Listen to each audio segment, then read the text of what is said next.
এই অপারেশনের পরে কি কি জিনিস আমরা উদ্ধার করতে পেরেছি তার একটি স্ট্যাটিস্টিক্স আপনাদেরকে আমি দিচ্ছি। কেন আজকে দেখেন এই মমতাজের অবস্থা কি। শ্রোতা, সাবেক সংসদ সদস্য এমপি মমতাজ, দর্শক আপনারা জানেন যে তিনি সংসদে অনেক বড় বড় কথা বলতেন এবং অবশেষে এবার সেনাবাহিনীর অভিযান এবং সেই মমতাজের বাড়ি থেকে কত হাজার কোটি টাকা এবং স্বর্ণ উদ্ধার হলো। আজকে ভিডিও দেখলে কিন্তু আপনারা বুঝতে পারবেন এবং এই দিকে স্বর্ণের পাহাড় দেখে সবাই অবাক হয়ে গেলেন। আজকে ভিডিও খুবই ইম্পর্টেন্ট ভিডিও, তো কথা না বলে চলুন আমরা ভিডিও মূল আলোচনায় চলে যাই। ভিডিও মূল আলোচনা চলে যাওয়ার আগে আপনার কাছে আমার ছোট করে একটু, আপনার প্রত্যেক মুহূর্তের আপডেট পেতে চাইলে অবশ্যই চ্যানেল সাবস্ক্রাইব করে দেবেন এবং পাশে থাকা বেল আইকনটি ক্লিক করে দেবেন, তাহলে প্রত্যেক মুহূর্তের আপডেটগুলো সবার আগে পৌঁছবে আপনার কাছে। দর্শক কথা না বলে চলুন আসলে ঘটনাটাই তাহলে বিস্তারিত দেখে আসি। আমলা থেকে রাজনীতিবিদ, এরপর মন্ত্রী, এমপি ও আওয়ামী লীগের সর্বোচ্চ নীতি নির্ধারণী কমিটির সদস্য হন ডক্টর আব্দুর রাজ্জাক। ক্ষমতার প্রভাব আর অবৈধ সম্পদ অর্জনের লোভ পিছু ছাড়েনি তার। অনিয়ম দুর্নীতির মাধ্যমে কামিয়েছেন কোটি কোটি টাকা।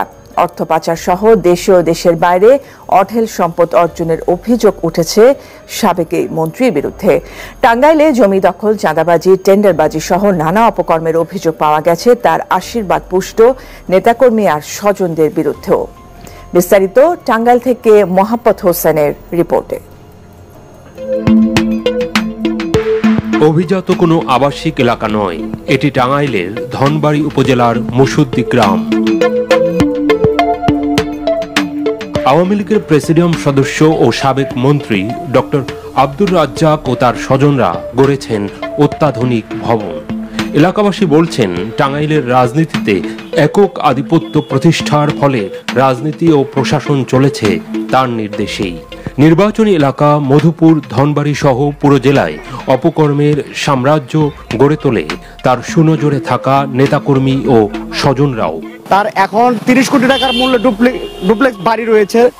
তার উপজেলায় কোনো কাজকর্ম ওইভাবে করেন নাই। তার যত আত্মীয় স্বজন, ভাই বোন, আত্মীয় স্বজন যারা আছে তাদের উন্নয়নে তিনি কাজ করছেন, সাধারণ মানুষের তার কোনো কাজ করেন নাই। আমরা বাড়িতে পারি বাইক বাচ্চা জ্বালায় না সবার মনে করে যা সব হেরাই খাইছে। কোটি মানুষের আস্থার ভালোবাসায় 11 বারের মতো দেশের 1 নম্বর রেফ্রিজারেটর ব্র্যান্ড ওয়ালটন। আব্দুর রাজ্জাকের ক্ষমতার কাছে প্রকৃতিও যেন হার মানে। তাই তো নিজ গ্রামের উপর দিয়ে প্রবাহমান বৈরান নদীর গতিপথ পরিবর্তন করে তিনি নদীর জায়গা দখলের মাধ্যমে মায়ের নামে প্রতিষ্ঠা করেন কলেজ। ছোট ভাই ইউপি চেয়ারম্যান আবু কায়সারের বিরুদ্ধে রয়েছে গ্রামের শতাধিক বিঘা কৃষি জমি দখলের অভিযোগ।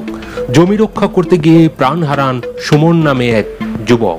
ছেলেরে ভয় দেখাইছে, মারবো কাটবো এরকম ভয় দেখাইছে। পুলিশ নিছে আমার বাড়ি, পুলিশে যাওয়ার পরে আমার ছেলে পলায়া থাকলো 6 মাস। তারপরে আমার ছেলেরে হাতের মধ্যে খুব দেখাইটাও দিচ্ছে। ছেলের ঘরে 2টা বাচ্চা আছে, মেয়ে। আমি বিচার চাই, উচিত বিচার চাই আপনার ঘরে গেছে।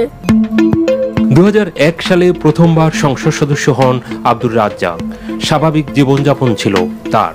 পুরনো মডেলের গাড়িতেই চলাফেরা কিংবা নির্বাচন এলাকায় ছিল না তার বাড়িও। কিন্তু মন্ত্রী হওয়ার পর পুরোপুরি বদলে যান, হয়ে যান অঢেল অবৈধ সম্পত্তির মালিক। তার নির্যাতনের ধরনটা ছিল মানুষের জমি দখল, মানুষের উপর নির্যাতন করে চাঁদা আদায়, ব্যবসা বাণিজ্যের উপর হামলা। তার নির্যাতনের কারণে অনেকেই স্ট্রোক করেছেন, অনেকে নির্যাতনের কারণে মৃত্যুবরণ করেছেন। টাঙ্গাইলের মধুপুর ধনবাড়ী আসন থেকে টানা 5 বারের সংসদ সদস্য ও 2 মেয়াদে মন্ত্রী আব্দুর রাজ্জাক ছাত্র জনতার আন্দোলনে একাধিক হত্যা মামলার আসামি। গত 14 অক্টোবর গ্রেপ্তার হন তিনি। রাজ্জাক ও তার পরিবারের সদস্যদের বিদেশ যাত্রায় নিষেধাজ্ঞা রয়েছে আদালতে। তো দর্শক, আপনার ভিডিওটি দেখুন। ভিডিও দেখে যদি আপনার কোনো মন্তব্য থাকে তাহলে অবশ্যই কমেন্ট বক্সে আপনার মূল্যবান মন্তব্য জানিয়ে দিবেন। দর্শক, এখন আমরা পরবর্তী একটি ভিডিও দেখব, যেটা দ্বারা আমরা আরও কিছু তথ্য আমরা জানতে পারবো। দর্শক, চলুন আমরা সেই ভিডিওটি বিস্তারিত দেখে আসি। মমতাজ বেগম একজন জনপ্রিয় শিল্পী ও আলোচিত রাজনীতিবিদ। গানে গানে দেশ যেমন মাতিয়ে রাখতেন, মাতিয়ে রেখেছিলেন সংসদ অধিবেশনও। আমি আমার নির্বাচনী এলাকা মানিকগঞ্জ 2 আসন যেখানে 2008 সালের নবম জাতীয় সংসদ নির্বাচনে আওয়ামী লীগের মনোনয়নে জাতীয় সংসদে প্রবেশ করেন শিল্পী মমতাজ। এরপর 2014 সালে বিজয়ী হয়ে সংসদে আসেন মানিকগঞ্জ 2 আসনের সংসদ সদস্য হিসাবে। 2018 সালে একাদশ জাতীয় সংসদ নির্বাচনেও ধরে রেখেছেন সেই বিজয়ের ধারা।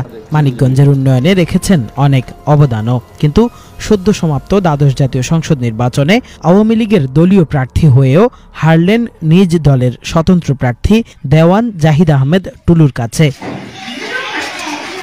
বিএনপিবিহীন এই নির্বাচনেও আওয়ামী লীগের হেভিওয়েট প্রার্থী মমতাজকে কেন হারতে হলো এ নিয়ে জল্পনা কল্পনা চলছে সর্বত্র। তবে স্থানীয়রা বলছেন, জাতীয় রাজনীতিতে আলোচিত ব্যক্তিত্ব হলেও নিজের এলাকায় দলীয় কর্মীদের বাগে আনতে না পারাই কাল হয়েছে মমতাজের জন্য। আওয়ামী লীগের নেতা কর্মী যারা মেজরিটি ভিক পাচ্ছেন যারা, তারা তো নৌকার কাজ করেন নাই। যারা আপনার এই টাকা পয়সা বেদম খরচপাতি আমাদের এমপি মমতাজ বেগম উনি টাকা পয়সা উনি খরচ করেন নাই। অন্য অন্য ক্যান্ডিডেট যেমন টুলু ভাই অনেক টাকা পয়সা খরচ করছেন, মাঠ গরম করছেন। আওয়ামী লীগের নেতাকর্মী যারা ভিক তারা তার কাজ করছেন। তারপর উনি যে ভোটে মার খাইছেন এটা সামান্য কিছু ভোট, এখানেও বোধ হয় অনেক ত্রুটি বিচ্যুতি থাকতে পারে।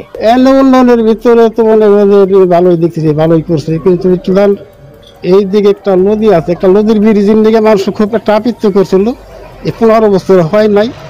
এর কারণে যেমন মানুষ ওই পাড়ার মানুষ খুব একটা দুঃখিত মনে করছে। সব দিকেই ভালো, কিন্তু একটা জিনিস আমার কাছে ভুল লাগে যে উনি একটা চেয়ারম্যান হাত আনতে পারে নাই। এখন কেন জানতে পারে নাই, ওর কতটুকু উনি করছে এটুকু আমাকে জানার নাই। শুনো, আর মনে হয় যে একটা চেয়ারম্যান কন্ট্রোলে থাকলে পরে উনি দ্বিগুণ ভোটে জয় করতে, এটা সত্য। মমতাজের ভক্ত সব লোকই ছিল, হরিরামপুর সিঙ্গারবাসী সবই মমতাজের পায়ে খুব খুশি ছিল। কিন্তু আমরা জানি যে বিপুল ভোটে মমতাজ জয়ী হবে।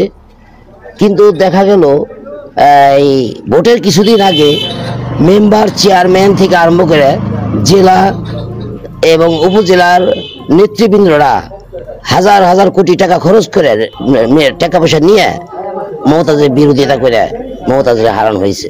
মমতাজের হারের পেছনে এলাকায় কালো টাকার ছড়াছড়িও অন্যতম একটি কারণ বলে মনে করেন তার শুভাকাঙ্ক্ষীরা। স্বাধীনতার পর থেকে অনেক এমপি অনেক মন্ত্রী দেখেছি, কিন্তু ওনার মতো এত সৎ, নিষ্ঠাবান এবং কর্মচঞ্চল নেত্রী বা নেতা এরকম দেখিনি আমি। মানে আমাদের এই নেতৃবৃন্দরা যারা নাকি অনেক পয়সা নিয়ে তারা দলের সাথে বেইমানি করেছেন, শেখ হাসিনার সাথে বেইমানি করেছেন, এবং কি বঙ্গবন্ধুর আদর্শকে ভুলুণ্ঠিত করে নৌকার বিপক্ষে নেমে তারা ওনাকে পরাজিত করেছে। এটা অনেক টাকার বিনিময়ে তারা করেছে। এটা হারার পিছনে একটা কারণই শুধু টাকার বিনিময়। এই যে টুলু সাহেবের টাকার বিনিময় ভোট বিচ্ছিন্ন হয়ে গেছে, টাকার কাছে বিক্রি হয়ে গেছে, এমন এছাড়া তার কিছু দেখি না। আসলে এমপি মমতাজ তিনি অত্যন্ত একজন ভালো মানুষ। তিনি যে মানিকগঞ্জ 2 আসনে উন্নয়নমূলক কাজ করেছেন তা নজিরবিহীন। এমপি মমতাজের জনপ্রিয়তা সব জায়গায় সকলের ঊর্ধ্বে ছিল। এখন যে অল্প কিছু ভোটের ব্যবধানে এমপি মমতাজের পরাজয়, এটা শুধু ওই ট্রাক মার্কার যে জাহিদ আহমেদ টুলু তার যে অগণিত কালো টাকা ছড়াছড়ি, এই কালো টাকার ছড়াছড়িতে আওয়ামী লীগের কিছু নেতা কর্মীদেরকে উনি কিনে নিয়েছিলেন। এদিকে নির্বাচনের মাঠে মমতাজের বিপক্ষ অবস্থানে দেখা গেছে তার সৎ বোনকে। এটিও ভোটের মাঠে বড় ফ্যাক্ট হয়ে দাঁড়িয়েছিল বলে মনে করেন অনেকে। তবে বিপক্ষে কাজ করলেও মমতাজের হারে শোকাতুর দেখা গেছে তার বোনকেও। খারাপ লাগতেছে, খারাপ লাগলেও তো আর করার কিছু নাই। ও তো আমাকে ডাকে নাই, কে খারাপ লাগে না এমন কোনো কথা। আমার বোন কিভাবে জন্মের আমরা,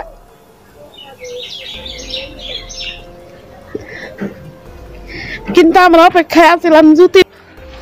তো দর্শক, আপনারা সম্পূর্ণ ভিডিও দেখলেন। সম্পূর্ণ ভিডিও দেখে যদি আপনার কোনো মন্তব্য থাকে তাহলে অবশ্যই কমেন্ট বক্সে কমেন্ট আপনার মূল্যবান মন্তব্য জানিয়ে দিবেন। তো দর্শক, কথা বলতে বলতে আমরা ভিডিও শেষ পে চলে এসেছি। ভিডিওকে শেষ করার আগে আপনার কাছে আবার অনুরোধ করছি, আপনি প্রত্যেক মুহূর্তের আপডেট পেতে অবশ্যই চ্যানেলটি সাবস্ক্রাইব করে দেবেন এবং পাশে থাকা বেল আইকনটি ক্লিক করে দেবেন। তাহলে প্রত্যেক মুহূর্তের আপডেটগুলো সবাই পৌঁছাবে আপনার কাছে। দর্শক, বিশেষ করে সবাই ভালো থাকবেন, সুস্থ থাকবেন। আল্লাহ হাফেজ।